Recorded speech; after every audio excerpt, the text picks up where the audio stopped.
Welcome to the 2026 Accordion Seminars. I'm Dr. William Schimmel, and this is our 32nd Smash year. And I'm glad you're here. And how did all this get started? Well, back in 1994, I had this idea that what was needed in New York was an accordion community and an accordion culture. And so I gathered a group of my people who were studying with me, have studied with me, or were connected with me in some form or another. And we decided we would put on a series of master classes and concerts. It started in an art gallery. And we were looking for new angles.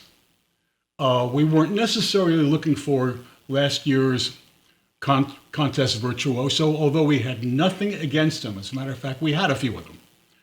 But we were interested in, looking at the accordion in an entirely new way, or new takes on old ways, quirky ways.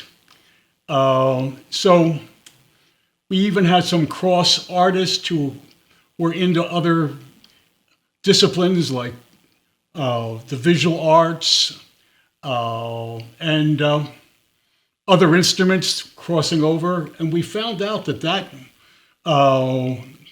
aspect, those dimensions, worked really, really well in establishing where we wanted to go. And so we explored everything. We explored how to get a classical foundation. And so many of us came from a classical foundation. We came from conservatory. We studied our counterpoint and all that stuff. And at the same time, we were deciding, look, with all this stuff that we have picked up over the years, all the classical stuff, and then the accordion literature, and then all the modern stuff like the commission works, the accordion commission works, how to put all that together and perhaps come up with some new angles. And so we started putting on these concerts, and people started to attend. And the interesting thing about it is that many of the people who initially attended ended up as participants. And we threw that out. We threw that line out. If you're interested, let us know, and perhaps at one point you will be a participant. Tell us what you have in mind, and perhaps we can somehow work it in. We always ask the person or persons that they attend at least 2 of our seminars to see this is what we do. And if you're interested in that, or if you're interested in us, then we're interested in you. It still holds true today.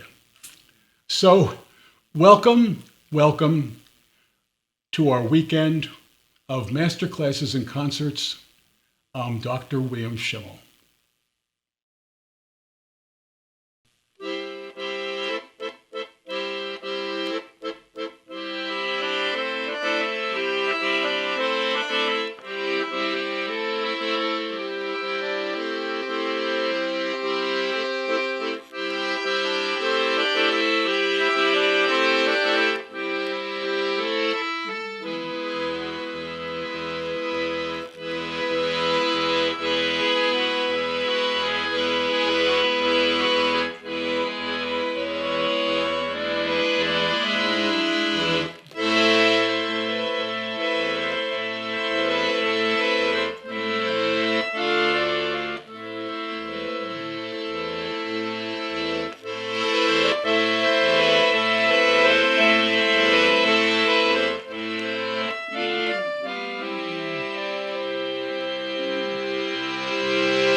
One thing about the accordion is illusion, and I mean that in a positive sense.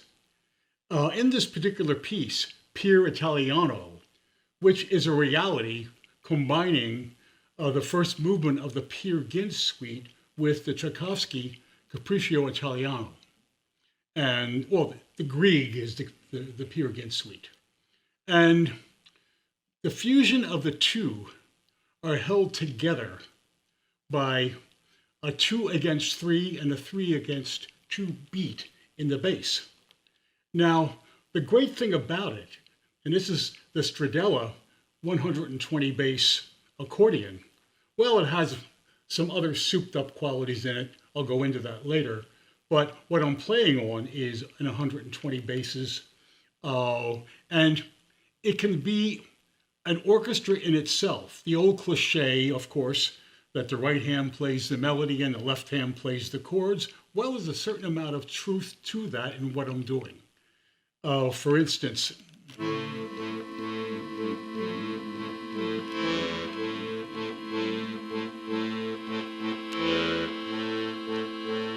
the basses, the bassoons could be doing that.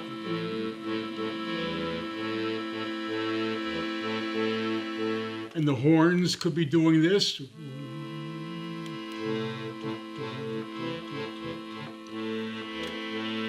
And the melody instruments.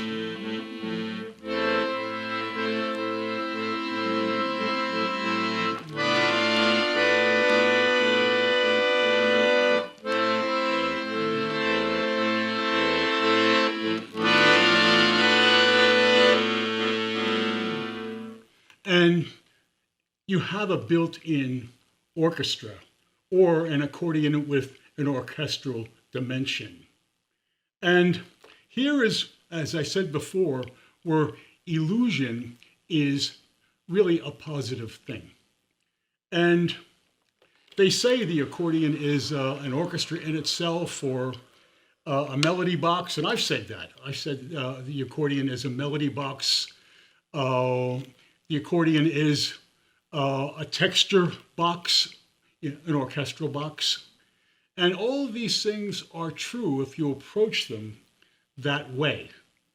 So here I would say, I would tell anyone, if you really, really want to explore the instrument, actually explore all the inner qualities of the instrument. I'm actually going to say something that perhaps I shouldn't, but I'll say it anyway, that today, if anyone buys an accordion today on eBay and so forth, it's most likely going to be, if it's a full-size instrument, it's most likely to be a 120 bass Stradella system, you know, the one with the chords. And for classical music, it actually still might be good enough. I know for a fact when I go into orchestras, and sometimes the part is not exactly a Stradella part all the way through. In many cases, I will switch. And the question is, what's so wrong about switching? And in most cases, the conductor really, really never bothered me. Or noticed the difference, all that matter. And usually, if a conductor notices the difference or wants something different, he lets you know. And for the most part, I'd say 95% of the time, he never really called me out on anything of that particular nature. The only time a rather well-known European conductor pointed to me, he asked me to play as soft as I could. And I can play soft. And so I played as soft as I could, and he said, fantastic, and moved on. I've been labeled as the accordion philosopher. And any number of things over the course of my 70-year career. And interesting, today, there are, of course, groups of people who, in a sense, claim to be the grand puppeteer of the accordion. They sort of know where it's going. And I came to the conclusion that I'm the anti-puppeteer, that I don't always know where it's going, but I know that it's moving. Evolution in the realm of permanent transition, the title of our evening is about the accordion as motion. If it leaves one area, it'll show up in another area. I remember growing up when apparently when I reached my early teens, the accordion seemed to be going out of style. I couldn't take it to parties. It wasn't a chick magnet. Okay. So it kind of disappeared in that particular realm, but then I went to the movies and I would hear it in the Pink Panther scores, and I went to hear The Godfather, and all of a sudden it was really there. I went to a Broadway show, and sure enough, there was accordion players in the pit. My uncles, all of my uncles who were accordion players, especially polka players, they were all Yankovic fans, Frank Yankovic. And so I heard accordion music all the time. And so the whole idea is I always felt that the accordion was this wonderful instrument of travel, always transitioning permanently, always moving, always motion. And it was kind of like a homing pigeon. And then it would kind of come back. It would come back again and then go away. Or, maybe it never went away. And maybe I just wasn't looking. So, a word to the wise, look, and you'll see the accordion everywhere in the realm of permanent transition. What's so bad about switching in the left hand? There was a time, especially in the classical field of accordion, that switching was not something you really want to do. As a matter of fact, you're going to want to play a model where you get rid of the chords.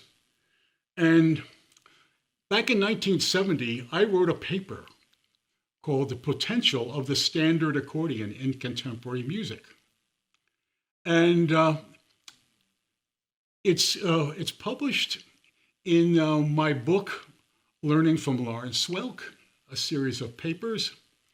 If you're interested in it, you can contact me. You know where to reach me. People still read that paper. And the one thing I said in that paper that I really, really made clear is do not get rid of the standard accordion. There was a movement to get rid of it, especially if you were a classical player. And I said, don't, let both systems, let the free-based and the stradella or standard feed off of one another. And sometimes, as I said, the illusion is as good as the real thing. For instance, if I play something in the free-based, and if I play something in the stradella, it could be literally the same.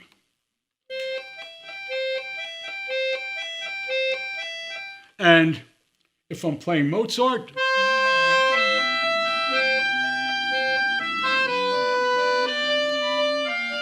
or something like Mozart, or if I'm playing ABBA,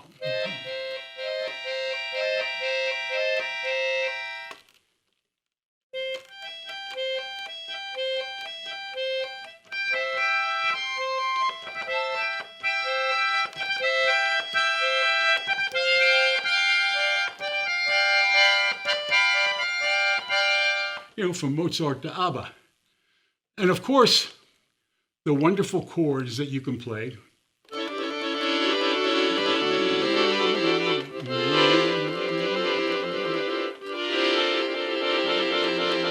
wonderful clusters. There's even a wonderful section in the Barrio Sequenza at the very end.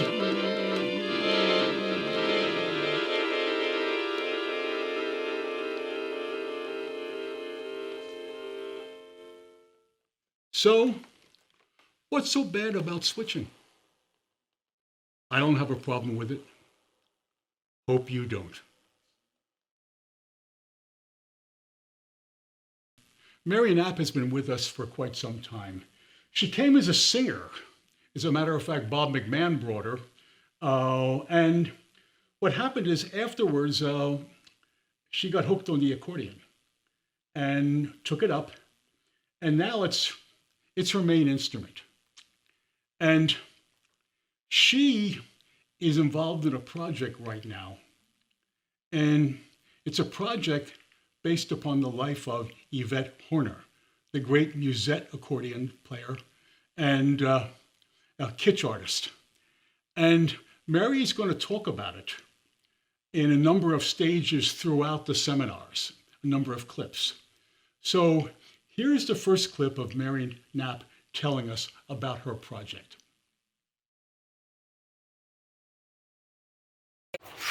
Hello. This is a video to tell you about the videos that I've uploaded to the seminars, a trilogy, if you will, that are all related in the sense that they are either part of the process or part of the show itself, the show being Play Yvette, a new musical that I'm writing that celebrates the collision of accordion, house music, techno, and kitsch, couture. The subject is Yvette Horner, the marathon performer, accordion virtuoso, world champion accordionist, who late in life was also a muse to Jean-Paul Gaultier.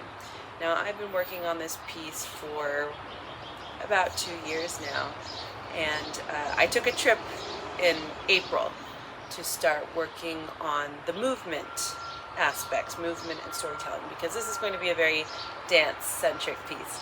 So I came back from Bali, where I did a movement retreat, and I found myself just kind of pouring out an album that was sort of a travelogue of that experience. And a lot of the experience was putting poetry to movement and vice versa. So the first song, Fruitarian Falling, is a little bit of those travelogue elements and inspiration from these workshops where we were using words like liquid clatter and auto elegance and just things to describe poses and movements, because a lot of the staging of Play Yvette is going to be around a runway. So Fruitarian Falling, that's kind of the more, let's say, quirky of the tracks that's going to be on this album. That's what I'm calling the process album for Play Yvette, and it's called Chris. It's still in progress, but I wanted to give you a little preview on those tracks. And then we have two others that are shorter. L'Interdit with beats. L'Interdit, of course, is a classic musette, but part of what I'm experimenting with the show is putting accordion music with electronic beats. So that was a marriage of those two, just beats that I'd created in Logic. And then finally, Instant Headache Interlude. This is an actual excerpt from the show. So in this moment, it's in Yvette Horner's Tour de France years. If you didn't know, she was the mascot of Tour de France, and she rode on top of a Citroën car and would play for 7 or 8 hours, and obviously was very fatigued. And in one of those incidents, she had slid down in the car to take a rest, and there was a mannequin placed on top of the car, and the spectators on the side of the road were so angry they started throwing rocks, and she got hit in the head with a rock. And at this point in the script, so she's been hit in the head with a rock, and she has to go to another gig. So at the gig, she's suffering, she's been on the road for so long, and after the show, the promoter tries to give her half the pay. And her husband, her manager, is so furious. He punches the manager, and at this point, Yvette is just like experiencing extreme burnout. So this is a little solo moment in the show instant headache, where she just talks about her world weariness. So that's my little trilogy of play, Yvette, process pieces. Hope you enjoy. Thank you. Oh, and my name's Mary Knapp. Stephen Glusbaum is a fabulous salsa trumpet player. And he took accordion lessons when he was a kid. And he got the idea, I want to get back into it. So he called me up and he came over for lessons only a few months ago. And he told me that in the Jewish ghettos of Boston, that his mother taught him Irish songs because there was an Irish neighborhood quite near them. I understand there was some gang warfare. There was gang warfare when I was growing up in Philadelphia between the Italians and the Irish, a block away. And so I know what that was like. And so he said she constantly sang him Irish songs, and so he was hooked on them. And obviously, when he took up the accordion again, those songs were in his head. And so we worked on them, and he's going to present one of them, and he has great info on all of them. So let me introduce to you Steve Glusman doing his first installment.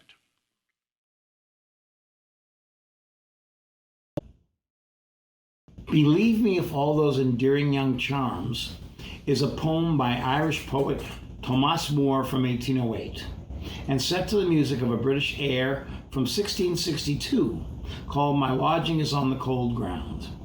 Believe Me If All Those Endearing Young Charms expresses that true love is everlasting and not dependent on youth or physical beauty.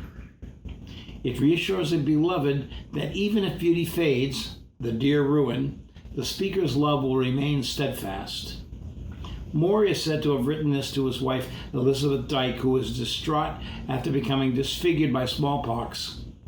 And he sang it to her as reassurance that his love was based on who she was and not just her looks.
About, I think it's more than 35 years ago, I wrote a paper which I put up on my website, and it's called What Constitutes a Classical Accordion Player in America?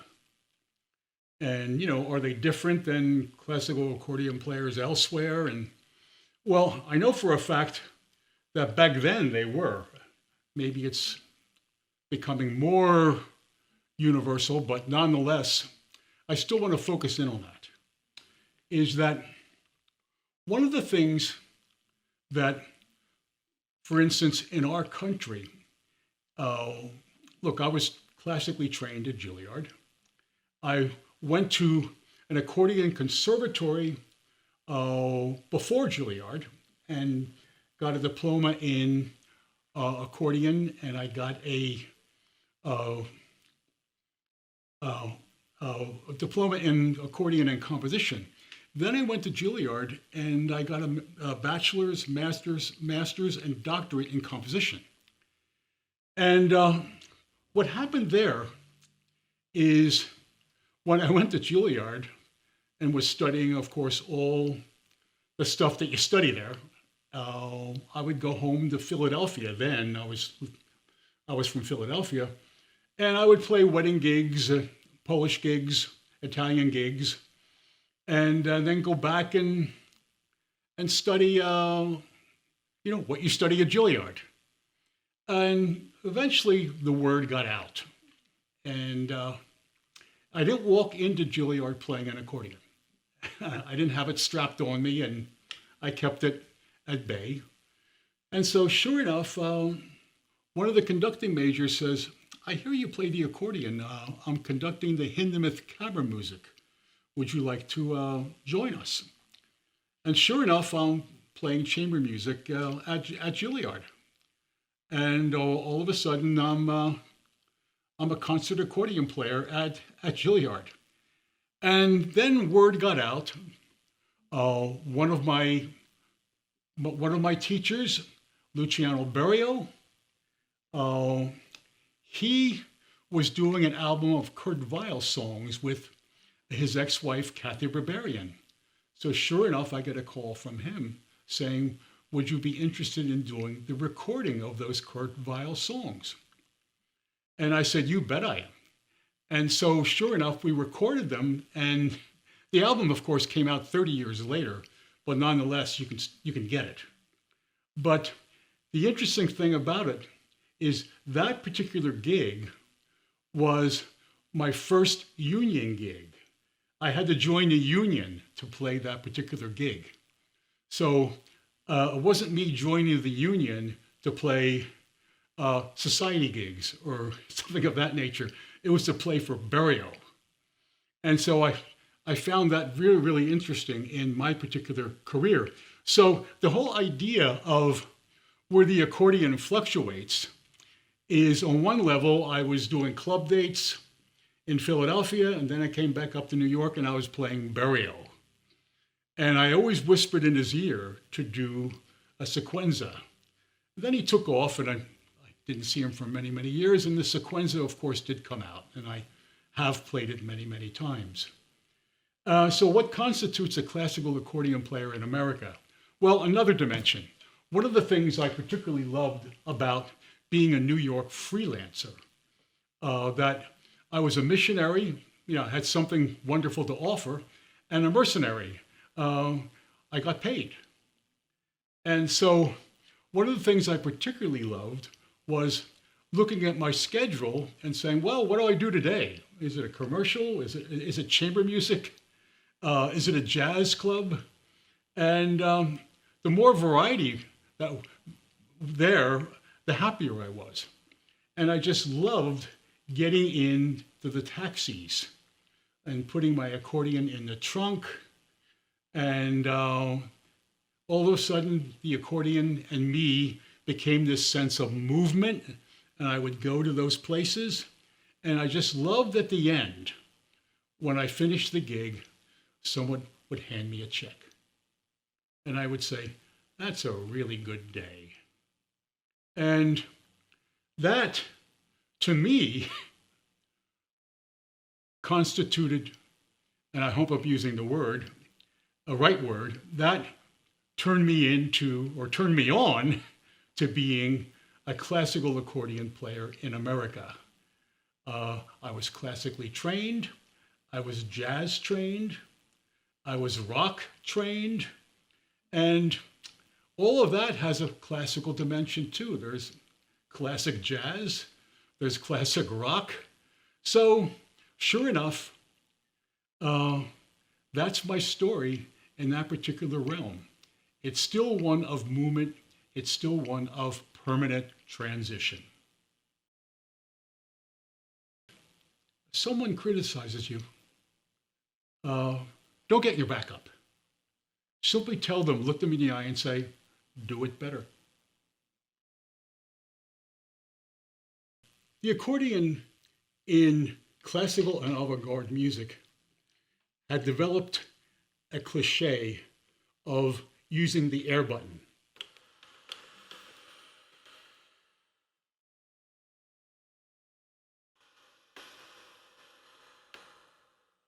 It can be wonderful. It can also be a kind of a cliche. And it depends on how you use it. Now, There's various dimensions of the air button. There's the simple aspect of the air, or there's something you can add to it. You can add your own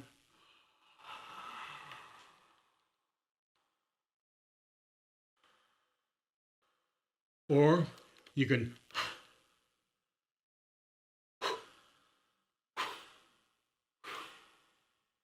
or you can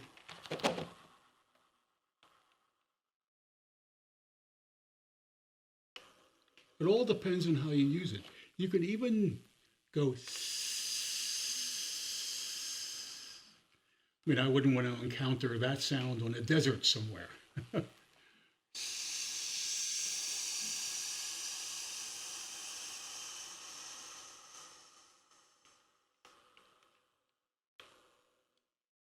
This piece, Air and Squeeze, celebrates that dimension.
As an accordionist, enjoy the mess of democracy. The instrument's all over the place. It's traveling. As I said, permanent transition. If the world gets tired of tangos, not yet, but if they do, it's going to go someplace else, maybe to chamamé. But nonetheless, it will always return and then go away again, come back. And that's been the case as long as I remember. And so I'm going to do a piece about it.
That was Master Class number 1.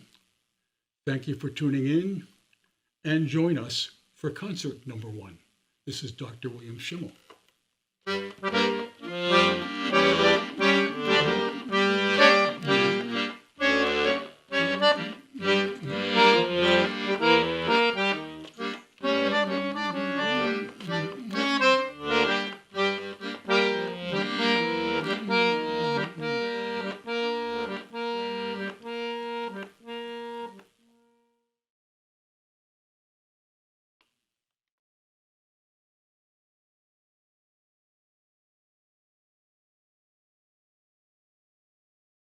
This is Dr. William Schimmel. Welcome back. And this is concert number 1. Micki Goodman is my wife. We have been working together for over 47 years.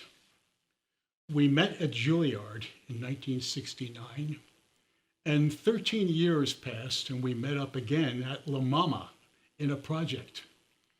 And the project was The Birds by Aristophanes. And then we were married shortly afterwards. We were working in the theater. We were working with dance. She's a dancer choreographer. And now we're working in the video dimension. And she is a videographer, a choreographer, and a dancer.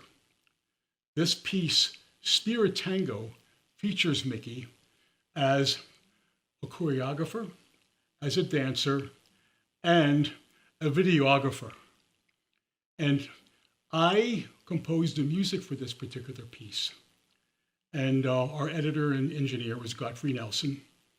And so here is Spirit Tango by Micki Goodman.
sea chants are tiny fragments. They represent the sea, and there's one aspect where I'm experimenting with voice with humming. You may know the tune.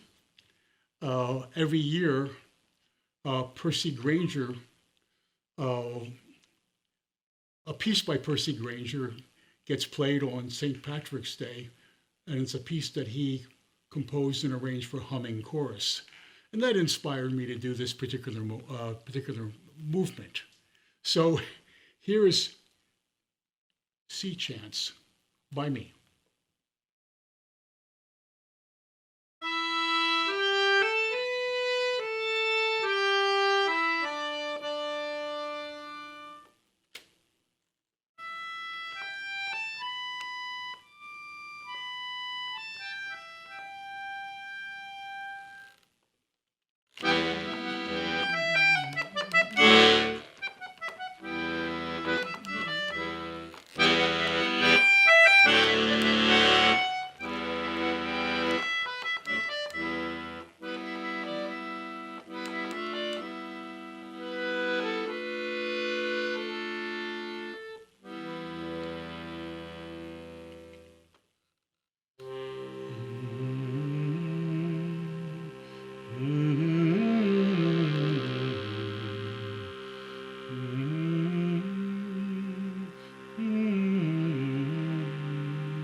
I wasn't brought up playing the Palmer Hughes accordion method. I grew up playing the Pietro Darrow Complete and the Pagani method. So over the years, I still didn't know much about Bill Palmer, who was also Willard A. Palmer as a musicologist. So it wasn't until recently on YouTube, I heard him play One Fine Day by from Madame Butterfly. And it was some of the most beautiful playing that I ever heard coming from an accordionist. And he had just gotten this large instrument. Now, I don't know why it was so large. He got a large one, but nonetheless, it inspired me to do a reality on it. And that's obviously doing I do realities, and they're sort of the opposite of fantasies. And I can talk about that a little later, but I want to talk about the piece in general. One Fine Day is about one fine day. One Tragic Night is about one tragic night. The opera does not end nicely. And so here is my reality on one fine day, and my title is One Tragic Night.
Robert McMahon, or Bob McMahon, has been with us since the very, very beginning, bringing his, maybe he sort of was our more academic person involved, but nonetheless, totally informative. All of our talks at the seminars, we do not use any esoteric shop talk. We keep it direct. And so Bob is going to talk about a piece that he wrote for a concert that I produced and curated at the Bruno Walter Auditorium at Lincoln Center Library. It was an evening called Improving on Berlioz, where accordionists that I gather did their own take on Berlioz material. Some of it was more literal and some of it went really, really out there. And a number of years ago, we also did a Schubert concert, not entirely Schubert. And so this is how we classical accordionists were approaching new dimensions with our classical training. And we've been having a wonderful time at it. So Bob is going to tell you about his composition. Then, a little while down, we're actually going to hear it. Okay? Bob McMahon.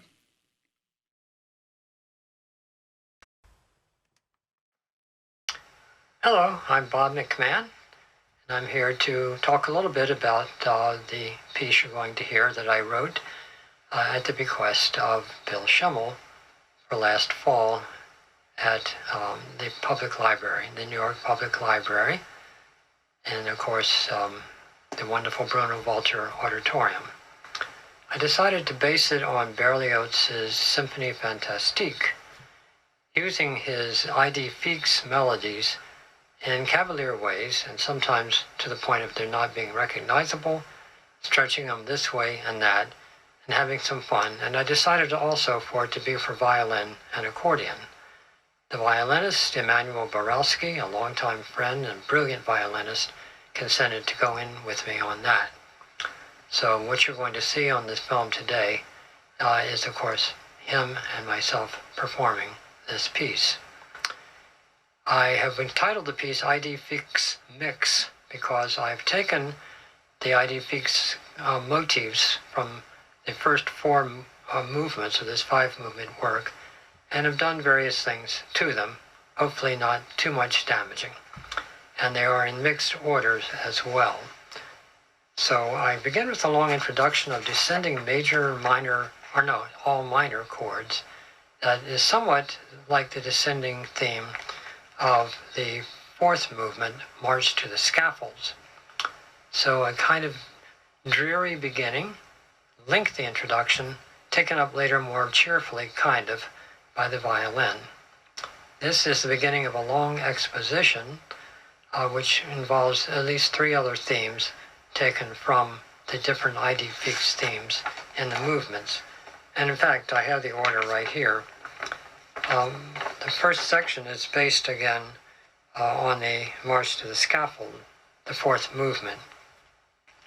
This then moves on to another section that's based on the movement called the Ball, or a ball. This is the ball in which the hero, let's say, in this poetic work, first sees his beloved Harriet Smithson, the great, beautiful actress that Berlioz was eventually to marry, but didn't result in a very happy marriage, as it turns out. So that's the second theme set, after the introduction that's based on March to the Scaffold. Then for a third section of this kind of lengthy exposition, I go to something from the first movement, the Reveries and Passions movement. This is followed later on by Scenes in the Country, a little bit happier. And so all these melodies come together, very much disguised and in many ways made to maybe not be all that identifiable. So if you know your Berlioz Symphonie Fantastique well, you might recognize some of the melodies and some you might not. In all cases, I've greatly altered them and made them hopefully work well for this kind of new look. There's a brief kind of development of these ideas, and then a kind of recapitulation and altered form of the first two sections I just mentioned. So again, I'm not doing the storyline so much as I'm using the melodic ideas and creating my own harmony and ideas from them. It's been a very fun project. And then we have at the end a kind of humorous and lengthy, perhaps on purpose overdone climactic finale, a coda really, that puts a kind of overdone and let's say humorous ending to the work. So I wouldn't take the work all that seriously, but you might enjoy this particular odd combination of Berlioz / McMahon, if I may say so. So I do hope you enjoy it. Goodbye. David First has been with us for, many years, maybe not exactly at the beginning, but many, many years. And we go back to our Philadelphia days. He studied with me in Philadelphia. And when he moved to New York, he contacted me, and he ended up as one of New York's foremost experimental composer. And so we always collaborate on a new piece together at our seminars. And so here is our new piece called The Magic Diner. By the way, David's on harmonica.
This is Gene Valonis and Bob Goldberg in a new video called Turn Me Into Water.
indie rock artist Cornmo with a new piece, There Was a Time.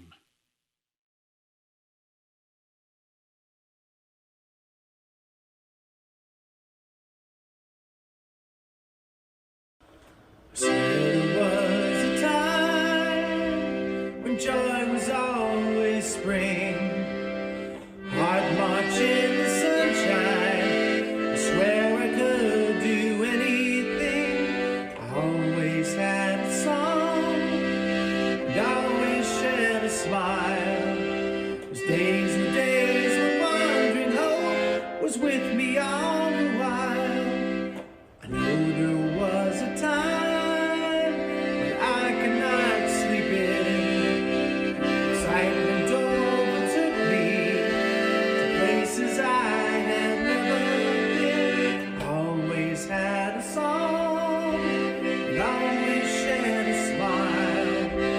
days were days when wandering hope was with me all the while. After a while, I got open letters, emails, and bad reviews. You're the single worst opener that I've ever had to sit through. The summer passed the fall, jaded winter came. The brought patrols at night and made sure I knew I was lame.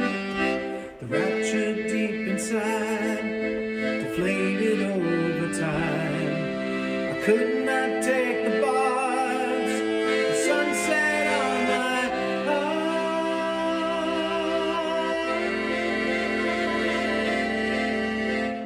As I raised that cup of sadness, a voice inside reached up and said this.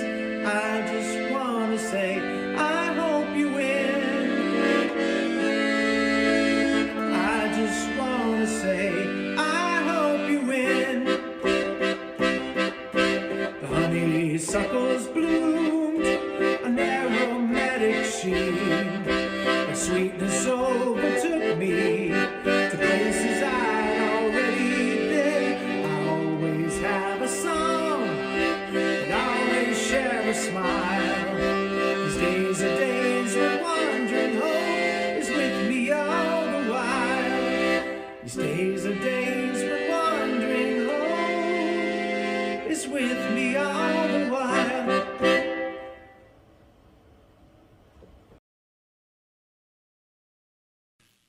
Denise Konchelik has been working with me for quite a few years.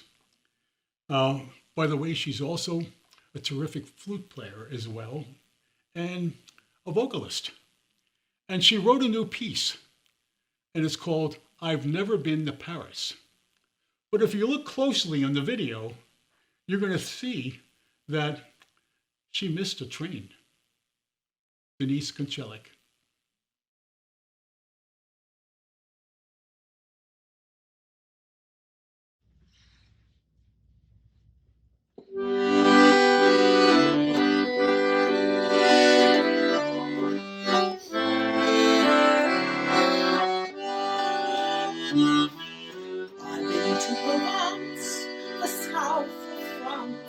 But I've never been to Paris, to London and Rome. New York is my home, but I've never been to Paris. I've been to Athens, Berlin, Cairo, Dubai, but I've never been to Paris. Been to Hong Kong, Madrid, Sao Paulo, Dubai, but I've never been to Paris. Sydney, Cancun, and Amsterdam, Venice and Brussels, yes ma'am. Tibet, not yet, Ipanema, you bet, but I've never been to Paris. Toronto and Moscow, Vegas and Frisco are lovely places to be. Been to Barcelona and Argentina, still there's one place left to see. I've never been to Paris until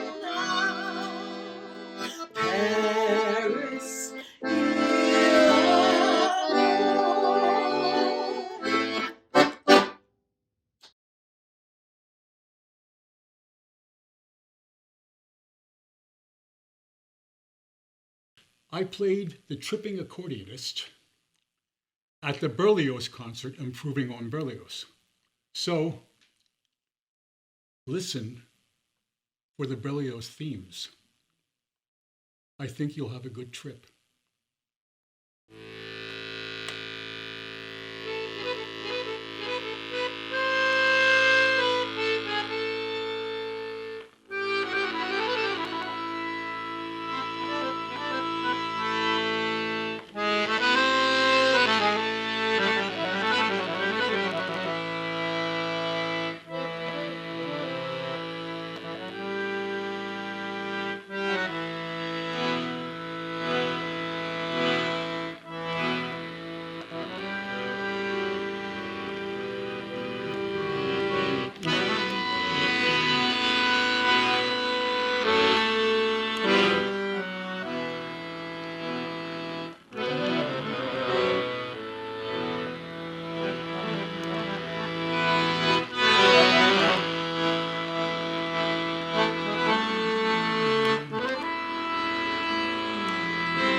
From the concert Improving on Berlioz, curated by me, this is Bob McMahon and Emanuel Borowski.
Someone in the accordion world said that every accordionist has their inner Lady of Spain.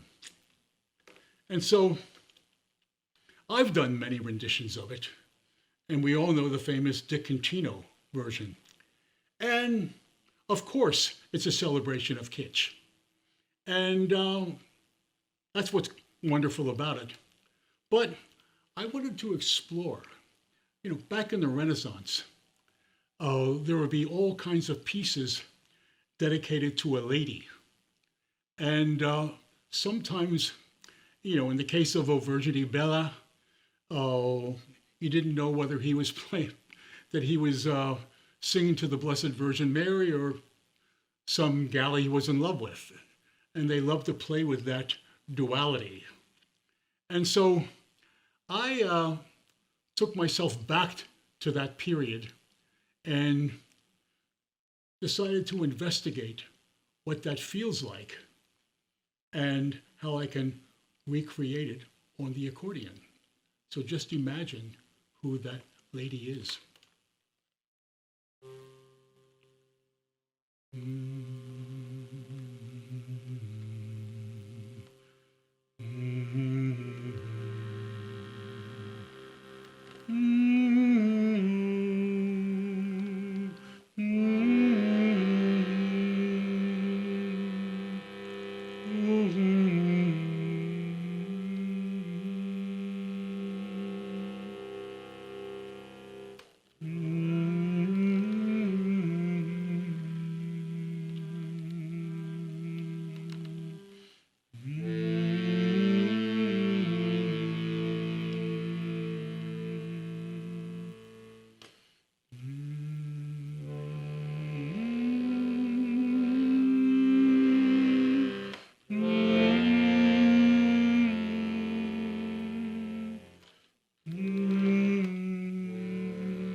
Peter Flynn is a composer, accordionist, and he has studied with me. And he's a member of the accordion quartet Boctopus. And he wrote a new work for me, and he calls it A Chopin Reality after Mazurka, Opus 24, number 2. And the real title is Bizurka, and he dedicates that to me.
Here is Mary Knapp back with the second installment, Fruitarian Fall.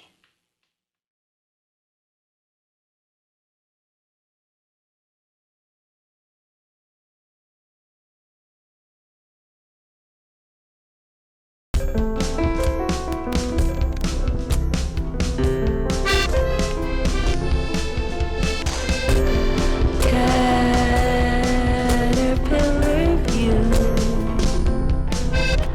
leaf hat, water runway, fruitarian folly, eyes closed, glory, water runway on point, fairy tale castle grass, naked by the water,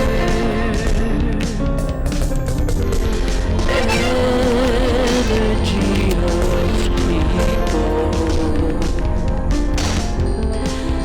magic mosquito,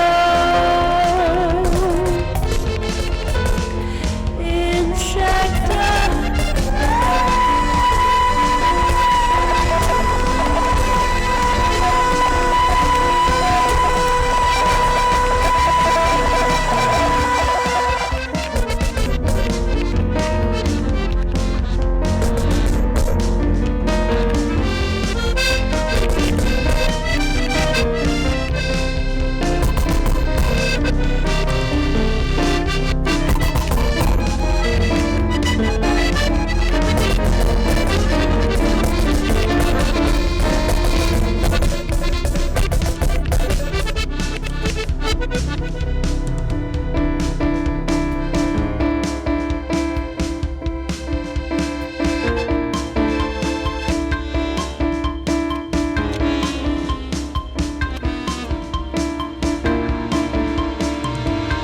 not enough movement, dissatisfaction of things withheld, temporary loss of wonder, overfed and overstimulated. I'm alive and they might die.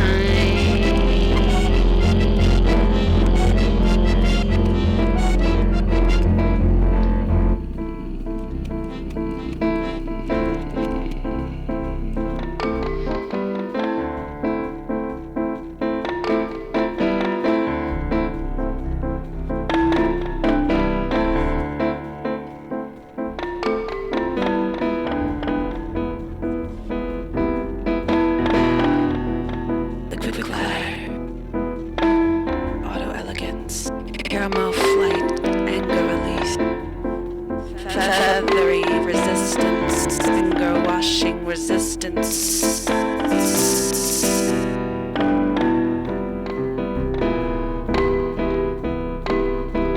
Water birth, swoop, swoop, tap, spank, torpedo spiral.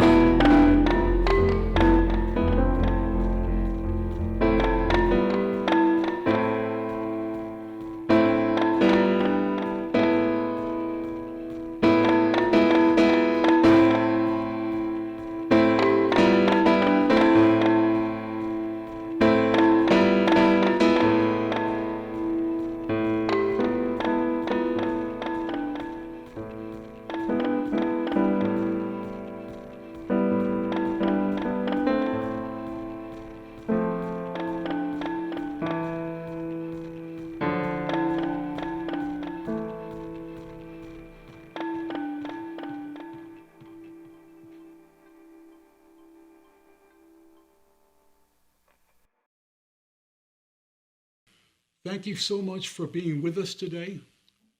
Join us tomorrow for Masterclass and Concert number 2.